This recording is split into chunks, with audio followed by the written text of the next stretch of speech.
Halo traders, welcome back again di Bitcoin Update. Dan di video update kali ini kita juga akan menyertakan untuk Ethereum. Jadi ini adalah kedua koin yang besar ya, yang tentu saja perlu kita perhatikan, terutama kalau kita berbicara soal akumulasi. Dan saya personally percaya Ethereum juga salah satu koin yang tentu saja harus ada di dalam portofolio ya, karena next bull run ya, saya pikir Ethereum di sini punya kesempatan yang cukup besar untuk bahkan mencapai level either itu 7.500 sampai 10.000 dolar ya. Kenapa saya katakan demikian? Karena secara fundamental Ethereum saat ini bisa dibilang koinnya sudah mulai terdeflasi, dan itu adalah satu poin utama yang sangat penting gitu loh. Di saat perkembangan komunitasnya semakin bertumbuh, di sisi lain supply-nya di sini semakin ditekan ya. Dengan cara seperti apa ya? Dengan cara burning ya. Mungkin sebagian besar dari teman-teman harusnya udah tahu, karena Ethereum terakhir ada melakukan switching dari proof of work menjadi proof of stake, dan rewardnya dikurangi sampai dengan 95%. Dan ini adalah satu perubahan besar yang membuat Ethereum yang kedepannya bisa menjadi lebih baik. Oke, so anyway guys, kita bakal langsung start aja dulu. Jadi mungkin saya akan mulai dari Bitcoin terlebih dahulu, dan agak di pertengahan menuju akhir kita baru bahas soal Ethereum ya.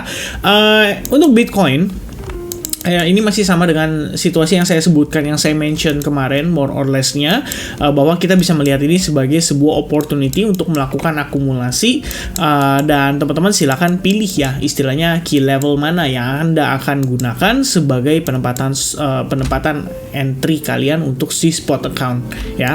Kalau misalkan kita lihat lagi dari posisi time frame yang besar ya, seperti daily di sini, dan saya pengen tambahin sebenarnya sekedar tool sederhana aja, yaitu Fibonacci. Dan sebelumnya teman-teman pasti tahu, udah pernah ngelihat ya pembahasan saya seputaran hal ini, yaitu dimana every time Bitcoin mengalami retracement sebanyak 50%, dia mengalami reaction yang lumayan impulsif ya. Itu terjadi bisa dibilang 3 kali ya, saya nggak tahu yang keempat kali apakah akan terjadi hal yang serupa atau mungkin bisa saja berbeda. Tapi yang pasti teman-teman, once Bitcoin correcting ya sekitar 50%, kita udah mulai ngedapetin reaction ya. Ini terjadi juga pada kisaran April Mei tahun ini ya, sampai ke bulan Juni, sebelum akhirnya kita ngelihat Bitcoin rally. Karena dia rally kemudian terkoreksi slowly dalam falling wedge sampai akhirnya menyentuh level Fibo 50%. After that baru ada reaction. Jadi area pertama yang tentu saja kita perhatikan hanya berdasarkan SNR sederhana, yaitu di kisaran 28.500. Itu menjadi area utama yang menurut saya bisa menjadi satu target tekanan jual ya dari para market atau pelaku pasar saat ini. Nah teman-teman, ke depannya kalau Anda melihat pergerakan seperti ini ya, setelah itu dia naik ya, jangan khawatir, jangan panik. Dan saya pikir hal seperti itu masih bisa kembali terjadi, because if we see from the past ya, kita ngelihat dari yang lalu-lalu, Bitcoin sempat melakukan hal serupa. Jadi dia terkonsolidasi terlebih dahulu, setelah itu breakdown. After breakdown, kita ngelihat dia rebound dan amat sangat impulsif. Oke, jadi kalau saya replay seperti ini teman-teman, mungkin Anda akan melihat pergerakan yang lebih kurang mirip-mirip ya dengan pergerakan Bitcoin saat ini. Jadi after dia mencapai area tertinggi, kita mulai melihat adanya rejection. Rejection tersebut akhirnya nge-lead Bitcoin menjadi konsolidasi.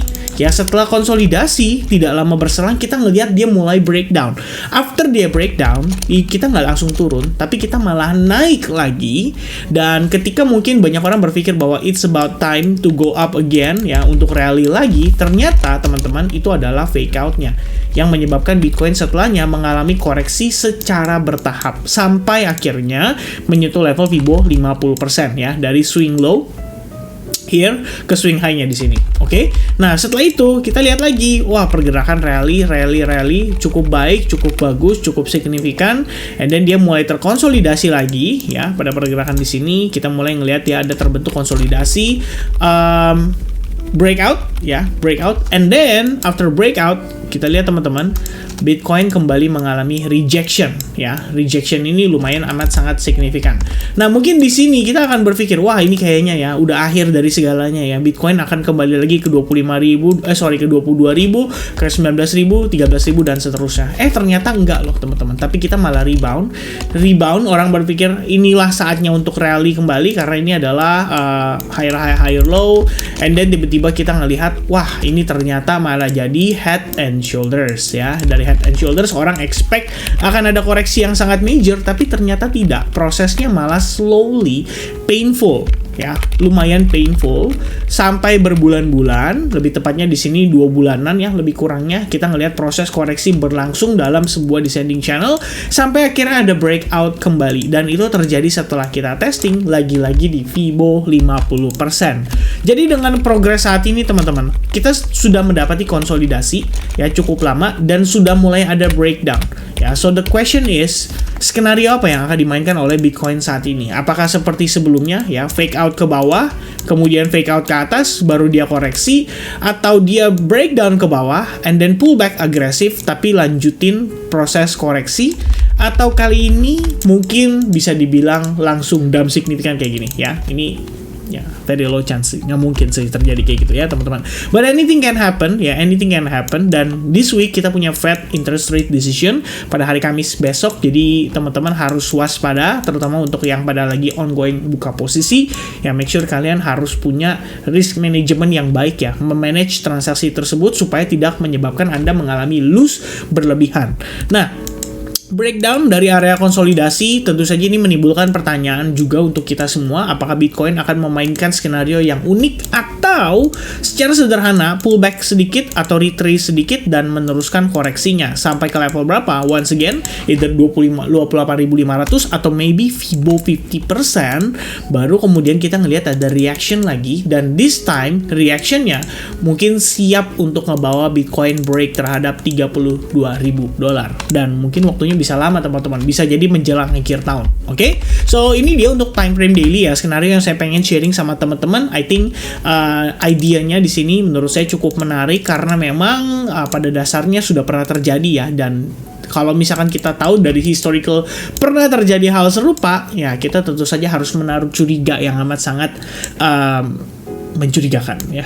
Ya pokoknya begitulah teman-teman ya. Nah, by the way untuk time frame hourly-nya sendiri, kita ngelihat tadi pergerakan Bitcoin di pagi hari ya, sesi pagi hari sebenarnya ada kecenderungan membentuk semacam symmetrical triangle. Anda bisa katakan juga di sini membentuk semacam, well you can say this as an ascending triangle ya, itu juga nggak salah.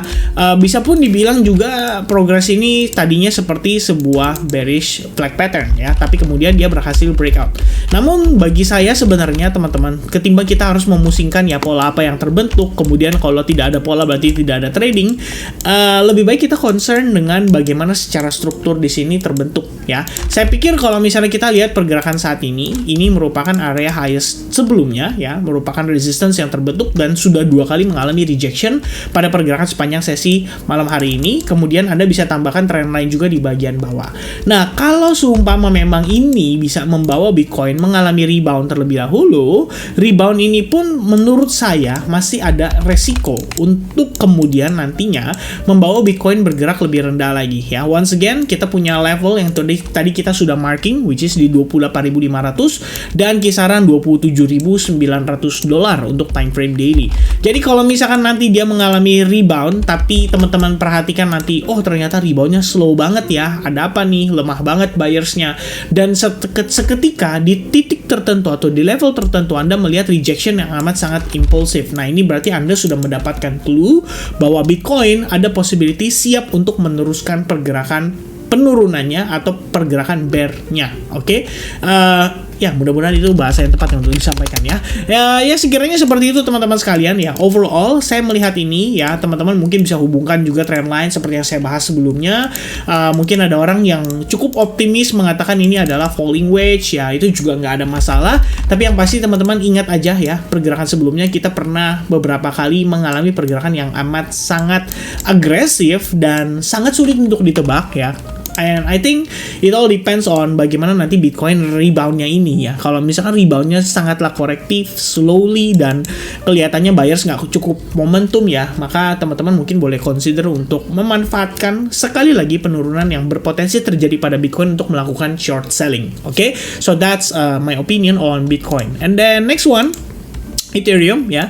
Jadi Ethereum sendiri sebenarnya kenapa cukup menarik untuk kita review, cukup menarik untuk kita bahas. Sebenarnya saya pengen bawa teman-teman ke chart Ethereum Bitcoin terlebih dahulu. Kalau Anda ingat, saya pernah bahas ini udah lama banget ya. Dan sampai sekarang rupanya the last time I checked ya, rupanya si Ethereum Bitcoin ini masih di dalam pola yang sama, yaitu terbentuk yang namanya falling wedge pattern.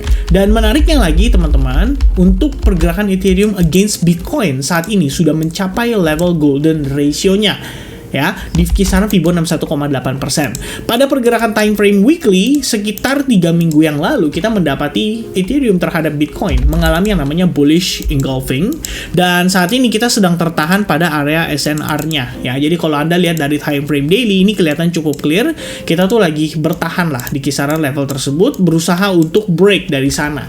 Dan kalau misalkan ini terjadi, ini berarti sebenarnya Bitcoin dominance masih ada punya possibility untuk turun lebih jauh lagi dan memberikan ruang gerak pada altcoins. Ya barangkali buat teman-teman yang pada sukanya tradingnya di altcoins, Anda perlu banget untuk memperhatikan situasi ini, dan saya pikir ini bisa banget mempengaruhi altcoins ya. Terutama kalau misalkan kita bisa mengidentifikasi Ethereum di sini melakukan yang namanya overlap terhadap Bitcoin dari segi pergerakan atau volume dalam satu hari. Ya kalau misalkan itu yang terjadi, ya saya rasa Bitcoin mau bergerak ke arah manapun, mungkin altcoins akan punya opininya masing-masing dan mereka akan bergerak sesuai dengan market cap-nya atau volume transaksi mereka masing-masing. Dan pada case-nya Ethereum saat ini, kalau yang saya perhatikan ya sebenarnya lebih kurang mirip dengan Bitcoin. Kita sudah mengalami rejection, sudah close di bawah exponential moving average 21 dan diiringi dengan bearish engulfing candlestick pada closing tadi pagi atau jam 7 kemarin ya. Sekarang udah hari berikutnya soalnya teman-teman ya. Nah, di bagian bawah we have area support ya, small support saja, tapi secara psychology level saya pikir yang paling berpengaruh di sini adalah kisaran level $18.25 pada si Ethereum ya. Saya mengexpect Ethereum untuk mengalami koreksi lagi ya, karena saya ngelihatnya Bitcoin juga punya possibility yang sama. Jadi ya saya pikir Bitcoin turun, mungkin Ethereum juga akan ikut terkena dampak gitu ya. Yang paling penting adalah 18.25 ini sebisa mungkin tidak boleh di break, karena kalau misalkan berhasil di break, as you can see teman-teman sekalian, kita ada di jalan yang bisa dibilang cukup clear gitu ya. Clear banget, sampai akhirnya next support itu baru ada lagi di kisaran $1.720. Nah, maka sebenarnya kalau plan saya untuk Ethereum, di area ini pun saya sudah melakukan akumulasi kembali. Jadi saya membeli Ethereum untuk spot account, terutama untuk jangka panjang. Dan next level yang akan saya consider lagi adalah di kisaran $1.720. Itu menjadi area berikutnya untuk kita expect adanya potensi tahanan, dan kita bisa melakukan akumulasi kembali atau DCA kembali setelah level tersebut dicapai gitu ya. Nah, game plan-nya saya sebenarnya untuk spot account sama teman-teman, still accumulating, belum ada plan untuk jualan. Dan ya pokoknya untuk jualan sendiri memang planningnya adalah nanti after bull run, jadi nggak perlu terlalu terburu-buru. Dan ya selagi kita dikasih diskon, ini bisa menjadi kesempatan yang baik untuk kita mengumpulkan aset dalam bentuk portofolio, dalam bentuk cryptocurrency atau crypto aset. Dan ya mudah-mudahan sih di next bull run ya all aset itu bisa perform dengan baik ya, terutama buat yang kita lakukan akumulasi gitu. Nah, seperti yang tadi saya sampaikan, Ethereum di time frame daily ya, sebenarnya kita ngelihat ada probabilitas dia bisa turun lagi. Dan ini adalah analisis yang terakhir saya share juga di advance group. Jadi pertama teman-teman, saya pengen kasih beberapa note. Di 18.50 kita punya area yang bisa dikonsider sebagai salah satu key level ya. Once again ini adalah psychological level, dan di bawahnya 18.25. Jadi kayak selisih $25 aja kita udah ngedapetin level support lagi. Nah, kalau teman-teman zoom in ke time frame 1 jamnya, saya pikir very likely skenario-nya Ethereum adalah naik duluan ya, untuk retest either itu terhadap area supply atau Fibo 50 atau 61,8%. Nah, pokoknya mendekati level atau area ini. Kalau teman-teman yang mungkin tipikalnya agresif dan kalian nggak ada masalah untuk trading dimanapun, kapanpun, dan melawan tren atau tidak, ya ini sebenarnya bisa jadi opportunity untuk melakukan short. Ya, mengapa demikian? Karena kalau kita balik lagi secara struktur, di sini ada high, low, lower high, same low level, and then we have new low level, we have lower high, same high level, tapi kita punya lower level, ya. Pertanyaannya adalah apakah mungkin Ethereum di sini sebelum akhirnya dia menciptakan lower low-nya, dia kembali ke previous high? Sangat mungkin. Makanya saya katakan penting bagi kita untuk sedikit bersabar sampai ada sign of rejection dari sellers yang menunjukkan kepada kita bahwa dia sudah siap untuk masuk kembali. Sebagai contoh, di time frame 1 jam, Ethereum terbentuk yang namanya bearish engulfing, ya. After this bearish engulfing, teman-teman sekalian, kita lihat harga belum pernah kembali lagi ke bearish engulfing tersebut, ya. Bahkan kembali lagi ke level high yang sama. Ini artinya rejection yang terjadi di sini, seandainya teman-teman manfaatkan untuk sell short right after close candle saja, Anda tidak akan merasakan drawdown yang amat sangat signifikan, bahkan Anda bisa dapat peluang untuk profit sampai 1/3,5. Ya, ini adalah satu opportunity yang tentu saja perlu dipertimbangkan, ya. Begitupun sama nih. After rejection di sini, ya, we have bearish engulfing, bam. After that, kalau Anda decide untuk melakukan short, ya langsung profit, ya, teman-teman sekalian. Ada experiencing slightly drawdown, tapi overall profit in the end, ya. Tapi nggak cuman sekedar, ya, sekali lagi saya katakan teman-teman, ada beberapa yang bertanya juga kepada saya, apakah candlestick pattern saja cukup untuk menjadi kesimpulan di dalam pengambilan keputusan? Sebenarnya candlestick adalah salah satu confluence atau salah satu reason saja untuk teman-teman entry kembali pada arah yang teman-teman tentukan. Dan di sini case-nya, mana yang sebenarnya lebih high probability? Apakah candlestick pattern-nya atau sebenarnya trend-nya? Nah, sebenarnya harus sesuai, teman-teman.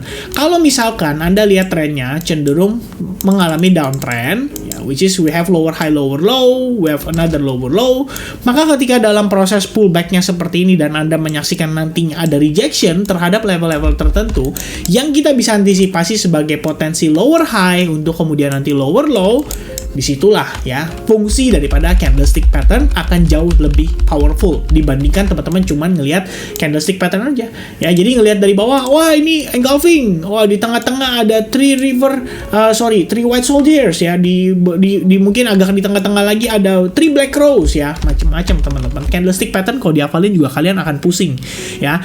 Jadi yang paling utama, kembali lagi, struktur dan trennya harus diperhatikan terlebih dahulu sebelum kalian decide candlestick pattern mana yang akan kalian gunakan sebagai salah satu alat bantu untuk mengambil keputusan. Oke, once again, if you take a look again di Ethereum, progress naik kita cenderung membentuk sebuah channel, which is breakdown dari channel bisa jadi opportunity, rejection di dekat area-area yang kita mention sebagai Fibo 50% atau 0,618% bisa menjadi sebuah clue juga terkait dengan next opportunity untuk short pada Ethereum. Oke, overall saya ngelihat Ethereum ada dominasi terhadap Bitcoin, so I guess nantinya harapannya Ethereum bisa nge-lead pergerakan pada altcoins, but I think not for now, ya. Mudah-mudahan sih ya nggak lama-lama juga. Oke, so I guess that's it everyone. Thank you very much guys yang udah nonton video ini sampai selesai. All the best buat kita semua, ya. Once again saya juga pengen mengucapkan terima kasih, apresiasi buat teman-teman viewers, subscribers, followers yang sudah yang sudah subscribe channel ini dan memberikan support, ya. I do really hope teman-teman sekalian benar-benar bisa, ya, overallnya profit, ya teman-teman, ya. Ketika kita sudah terlibat di market begitu lama dan, ya, mudah-mudahan ada hasil yang sesuai dengan harapan. Oke, all the best and God bless semuanya. I'll see you guys again in the next update. Cheers guys, bye bye.